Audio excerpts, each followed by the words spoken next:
Time for a break. I need it. Well, okay, we're back at it. So just to review what we did before the break is we showed that MOM estimators are awesome. They converge in probability to your parameter. So MOM estimators are random variables and they have variability. So we want to find their standard errors. In other words, what is their variability? And so theta is a parameter determining the distribution of x. And the standard deviation of x, which we call sigma, this is a continuous function of theta, right? Because x is determined by theta. So you can think of the standard deviation sigma as a function of theta. So that's why I'm writing here sigma theta. And your book uses this notation. So for example, if x is Poisson lambda, then sigma of lambda is the square root of lambda. Okay? And so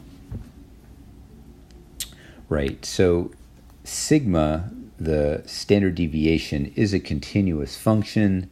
And so if your MOM estimate converges in probability to your parameter, then the standard deviation as a function of your MOM estimate will converge in probability to the standard deviation as a function of your parameter.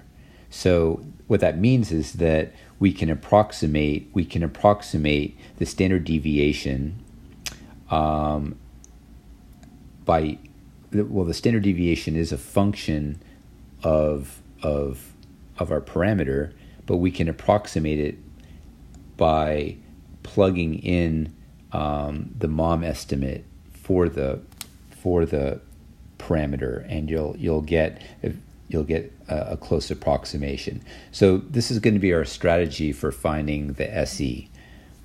Let's take a look at an example. So here I have 5 data points that follow a Poisson lambda, and I find that my MOM estimate is 4.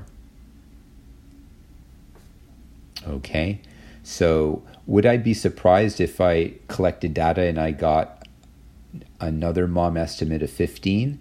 Well, to answer that question, I would need to compute the SE and see how big the SE is, right? So when I do this calculation, you'll quickly see here that the SE of my estimator, it is a continuous function of my parameter lambda. So this right here, this is what I'm calling sigma lambda. And it's okay to approximate it using my MOM estimate. So I'm just going to plug in 4 for the MOM estimate. So I'll get the square root of 4/5. So if your SE is the square root of 4/5, I would be very surprised if I did the experiment again and I got a MOM estimate of 15. Another example. So here's a discrete random variable. We have 4 possible values for x, 0, 1, 2, and 3, and those probabilities involve a parameter theta. You get 10 independent observations, and you're asked to find a MOM estimate for theta and approximate an SE for your estimate. So you just use the definition of expectation to find the MOM estimate, and you find 5/12. That's pretty straightforward. Then you go and you find your SE, and if you start thinking about this, you'll realize that there are different ways you can go about this.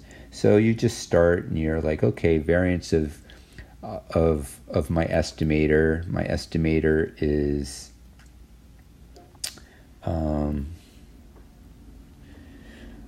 oops. Right, where's my estimator? Right. Right, so my estimator is 1/2 7/3 minus x bar. Yeah, oh, sorry, it was written right here. Right, so the variance of that is 1/4 the variance of x bar. And, okay, so that's the same as 1/4 the variance of x over 10. So you get to this point. Now, what's the variance of x? So one way to proceed is just to say, hey, the variance of x I can approximate by the sample standard deviation, or the sample variance. So the sample variance of these 10 points. I did that, and it took me about 3 minutes to figure that out. And so using that, I got 0.18. Strangely, I did this calculation a different day, and I don't know if I was sleep deprived or what, but I didn't think of doing that. Instead, I was like, okay, I need the variance of x, and so here is the distribution for x with all these thetas in it, and I'm just going to go and I'm going to compute the variance just using the definition of variance, and that's going to involve these thetas in it. And then I'm going to substitute theta hat, my mom estimate, for those thetas. Okay, and so I did that. It took me 55 minutes to do that. I got approximately the same answer. Either solution is fine, but one's a lot faster. So anyway, make sure you get a good night's sleep when you're doing this stuff. Here's another example. So the expectation, let x be exponential random variable. So when you compute the mom estimate here, you get 1 over the sample mean, and the variance of that is not something that we know how to calculate. You actually need the delta method to do this, and so then we took a little tangent and learned about the delta method for the last 15 minutes of class. So this is section 4.6. My presentation is a little bit different than the book, but I like it. So delta method here. So delta method, you have some transformation of a random variable with known mean, mu, and standard deviation sigma. You take a Taylor series of that smooth function around the mean, and you just write the linear term of the Taylor series, which is valid as long as x is close to mu. And mu is the expectation of x. So to say that x is close to mu is the same thing as saying that the SD is small. So as long as you have a random variable where the SD is small, you can do that. And I took the variance of both sides, and I got this expression over here. So what random variables have small SD? Well, the sample mean always has a small SD for large N, right? Because the SD of the sample mean is sigma over square root of N. So as N gets large, that goes to 0. So that's always gonna be a good candidate random variable. So I usually use the delta method for sample means when I need to. Here is the delta method theorem. It says that if you have IID random variables with mean mu and SD sigma, G is a smooth function around mu, that the variance of G of x bar is approximately the derivative of G at mu quantity squared, sigma squared over N. Let's apply that here to our exponential distribution.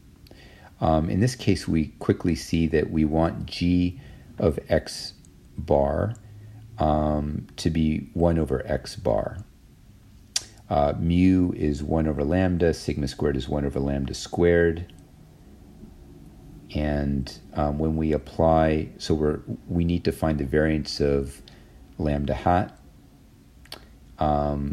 And applying the delta method, we see that it's the derivative of mu squared sigma squared over n, which we then substitute what mu is, and we get that the standard error is approximately the square root of lambda squared over n. Yay, it's the